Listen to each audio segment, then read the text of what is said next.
Hello everyone, welcome to ఏకేఎస్ఐఎస్ academy daily current affairs. So ఈరోజు టాపిక్లోకి వెళ్ళే ముందు నిన్న మనం చూసినటువంటి డెమోగ్రఫిక్ ట్రాన్సిషన్కి సంబంధించిన ఆన్సర్ ఈ క్రింది వాటిలో డెమోగ్రఫిక్ ట్రాన్సిషన్ స్టేజెస్ నిన్నే చెప్పాను. ఇది high birth rate, high death rate, ఇది ఫస్ట్ వస్తుంది. హై బర్త్ రేట్, లో డెత్ రేట్ సెకండ్, లో రెండు. సో కాబట్టి answer is C.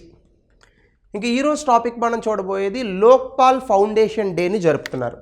2011లో Anna Hazare గారి నేతృత్వంలో భారతదేశంలో చాలా పెద్ద రెవల్యూషన్గా వచ్చింది లోక్పాల్. కానీ వచ్చినంత వేగంగా కరప్షన్ తగ్గించలేకపోయింది. అంటే సాధారణంగా మనకి పోరాటాలు జరుగుతాయి, కానీ దానివల్ల వచ్చేటటువంటి ప్రయోజనాలను మనం ఎక్కువగా ఆలోచించాలి. కాబట్టి పోరాటం గొప్పది, ఆయన స్ఫూర్తి గొప్పదే, ప్రజలు బాగానే రియాక్ట్ అయ్యారు. కానీ ప్రభుత్వంలో తీసుకొచ్చిన లోక్పాల్ మాత్రం అంత గొప్పగా అయితే ఏమీ లేదనేది ఖరాఖండిగా చెప్పచ్చు.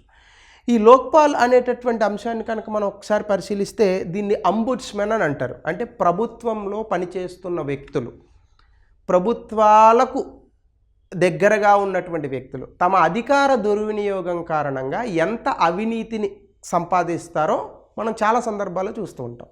ఇలాంటి అవినీతి పరుల్ని సాధారణ కోర్టులు ఏమీ చేయలేవు. అందుకు చెప్పేసి ఈ లోక్పాల్ అనేటటువంటి దాన్ని తీసుకొచ్చారు. దీన్ని అంబుడ్స్మెన్ అని అంటారు చాలా దేశాల్లో. ఇది సాధారణంగా అయితే అసలు ఫస్ట్ స్వీడన్లో వచ్చింది. 1809వ సంవత్సరంలో వాళ్ళు ఫస్ట్ లోక్పాల్ లాంటి కాన్సెప్ట్ని పట్టుకొచ్చారు. అంటే ఎంత అడ్వాన్స్డ్గా చూడండి వాళ్ళు. మన దేశంలో ఇది వచ్చింది 1963లో మొట్టమొదటిసారిగా దీని గురించి పార్లమెంట్లో మాట్లాడారు. సో తర్వాత మధ్యలో చాలాసార్లు వచ్చింది, బట్ ఎక్కడ కూడా వర్కౌట్ అవ్వలేదు.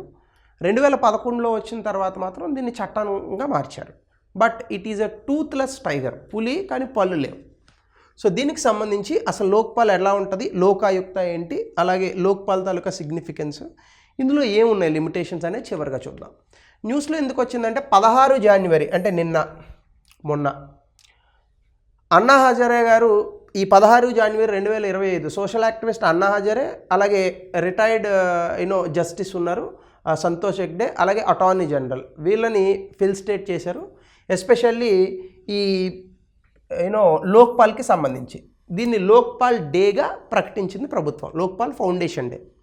సో లోక్పాల్ లోకాయుక్తకు సంబంధించి 2011లో జరిగినటువంటి ఆ పెద్ద ధర్నాలు ఇవన్నీ పోరాటం ఏదైతే ఉందో అందులో భాగంగా 2013లో ఈ చట్టాన్ని తీసుకొచ్చారు.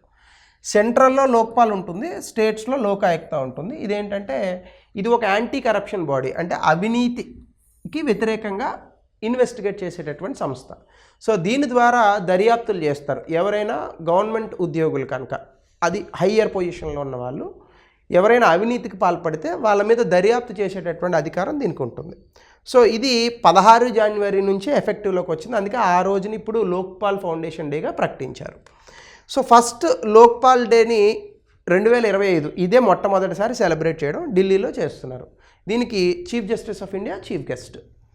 అలాగే ఏంటి అసలు లోక్పాల్ అంటే, ఇది ఒక ఇండిపెండెంట్ స్టాట్యుటరీ బాడీ, అంటే స్వతంత్రత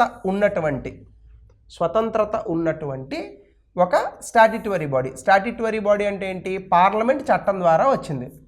లోక్పాల్ అండ్ లోకాయుక్త యాక్ట్ ఆ చట్టం పేరు. ఇది అవినీతికి వ్యతిరేకంగా పోరాడుతుంది. అవినీతి ఎవరికి సంబంధించి, పబ్లిక్ అఫీషియల్స్, ఎవరెవరైతే ప్రభుత్వ ఉద్యోగులు ఉంటారో వాళ్ళని జవాబుదారీగా చేస్తుంది.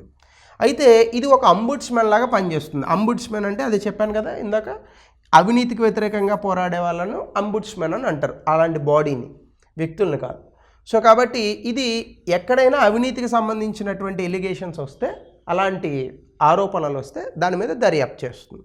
అదే రాష్ట్రంలో కనుకుంటే, రాష్ట్ర పరిధిలో కనుకుంటే దాన్ని లోకాయుక్త అని అంటారు. దానికి సెపరేట్ చట్టం చేయాలి రాష్ట్ర ప్రభుత్వాలు. అలాగే ఆరిజిన్ బేసికల్గా స్కాండినేవియన్ కంట్రీస్లో వచ్చింది. ఇందా చెప్పాను కదా 1809వ సంవత్సరంలో మొట్టమొదటిసారి స్వీడన్లో వచ్చింది.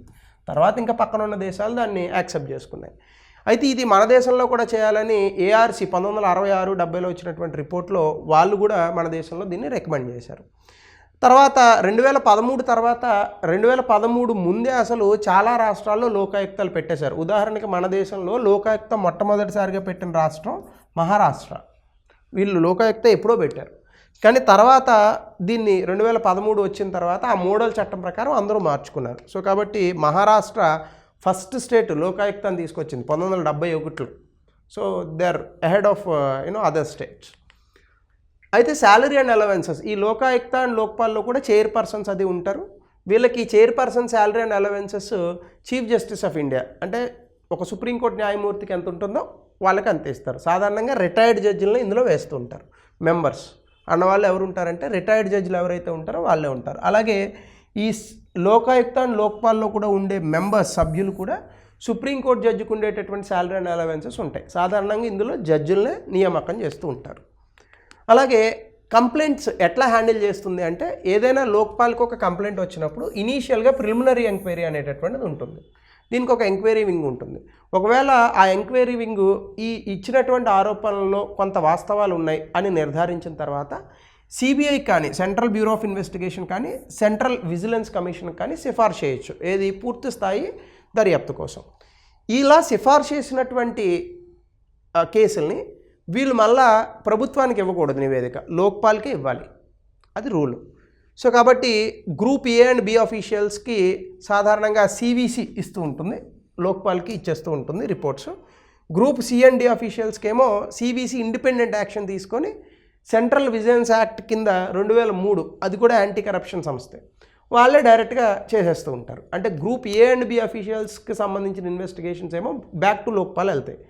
కింద ఉన్న సి అండ్ డి చిన్న అఫీషియల్స్ ఎవరైనా ఉంటే వాళ్ళని సివిసి హ్యాండిల్ చేసేస్తుంది అనమాట. అలాగే లోకాయుక్త అనేది చూస్తే ఇది స్టేట్ లెవెల్లో యాంటీ కరప్షన్ అథారిటీ. ఇది కూడా సేమ్ రాష్ట్ర పరిధిలో ఉన్నటువంటి ప్రభుత్వ ఉద్యోగులకు సంబంధించినటువంటి ఎలిగేషన్స్ ఏమైనా ఉంటే అది దర్యాప్తు చేస్తూ ఉంటుంది. గవర్నర్ లోకాయుక్తని అలాగే ఉపలోకాయుక్తని అపాయింట్ చేస్తారు, అక్కడైతే ప్రెసిడెంట్. అలాగే అపాయింట్మెంట్స్ అనేటటువంటి chief justice of state high court అంటే స్టేట్ హైకోర్టుకి సంబంధించిన చీఫ్ జస్టిస్తో మాట్లాడిన తర్వాత, అలాగే స్టేట్ లెజిస్లేచర్ అసెంబ్లీలో లీడర్ ఆఫ్ అపోజిషన్తో కన్సిడర్ చేసిన తర్వాత నామినేట్ చేస్తారు. ఇవన్నీ కూడా నామినేటెడ్ పదవులే. టెన్యూర్ కూడా లోకాయుక్తకి 5 సంవత్సరాలు ఉంటుంది, సేమ్ లైక్ లోక్పాల్. అలాగే 65 సంవత్సరాలు వయసు ఉండాలి. రెండిట్లో ఏది ముందైతే అది ముందు. రీఅపాయింట్మెంట్ అనేది ఉండదు. ఒకసారి అపాయింట్ చేసాక రెండోసారి అపాయింట్ చేయడం కుదరదు. రిమూవల్ కూడా లోకాయుక్తని cannot be dismissed or transferred by government. అంటే ప్రభుత్వంలో ఉన్నటువంటి వ్యక్తులు అంటే చీఫ్ మినిస్టర్స్ వాళ్ళు ట్రాన్స్ఫర్ చేయలేరు, డిస్మిస్ చేయలేరు. వీళ్ళని కేవలం ఇంపీచ్మెంట్ మోషన్ ద్వారా మాత్రమే రిమూవ్ చేయగలరు. అంటే ఎలా అయితే మనము చీఫ్ జస్టిస్ ఆఫ్ ఇండియా పార్లమెంట్లో ఎలా అయితే రిమూవ్ చేస్తానికి ఇంపీచ్మెంట్ ప్రాసెస్ ఉందో సేమ్ అలాంటి ప్రాసెస్ స్టేట్ లెజిస్లేచర్లో జరగాలి. అలా మాత్రమే లోకాయుక్తను తీసేయగలరు. చట్టాలు బాగున్నాయి కానీ అమలు ఏమీ లేదు. సిగ్నిఫికెన్స్ చూస్తే ఇది ఏం చేస్తుంది అంటే ఆబ్వియస్గా అవినీతికి వ్యతిరేకంగా పోరాడుతుంటుంది. ఎందుకంటే ఆ కరప్షన్ ప్రాక్టీసెస్ రాకుండా ఉండాలంటే 2-3 శిక్షలు పడ్డాయి అనుకోండి, ఇంకా 4-5 చేయకుండా ఉంటారు. అలాగే enhancing accountability, public officials they are accountable to the public and as well as they are accountable to the government first of all, but they are accountable to the public indirectly. So కాబట్టి public officials ఎప్పుడూ కూడా జవాబుదారితనంతో పనిచేయడానికి ఇది ప్రయత్నిస్తూ ఉంటుంది.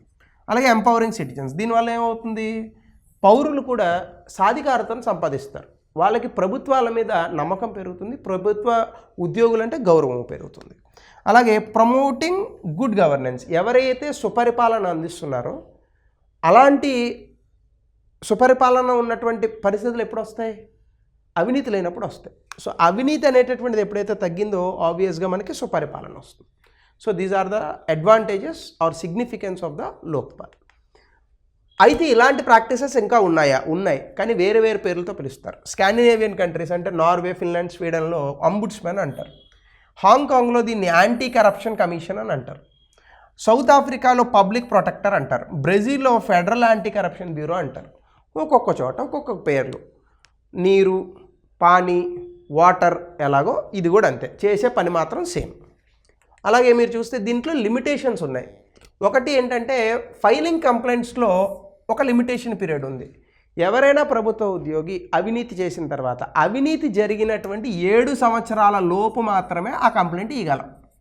అంటే ఎవరో వ్యక్తి అవినీతి చేసిన తర్వాత 8 సంవత్సరాలకు తెలిసిందనుకోండి, మనం ఏం చేయలేం. లోక్పాల్ లోకాయుక్తలో దాన్ని ఏమీ చేయలేం. కాబట్టి తీసుకుపోయి మళ్ళీ కోర్టులో వేయాలి. ఆ కోర్టులో ఆయన చచ్చిపోయినాక వాళ్ళ పిల్లలు మొత్తం ఆ డబ్బులు ఖర్చు పెట్టుకున్నాక వస్తుంది.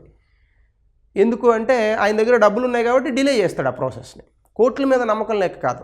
ఇక్కడ కోర్టుల మీద నమ్మకం లేకపోతే నేను లాయర్ చదవను. ఇష్యూ ఏంటంటే లాలో justice is not fast enough in this country. వేగంగా రాదు, చాలా ప్రొసీజర్స్ ఉంటాయి.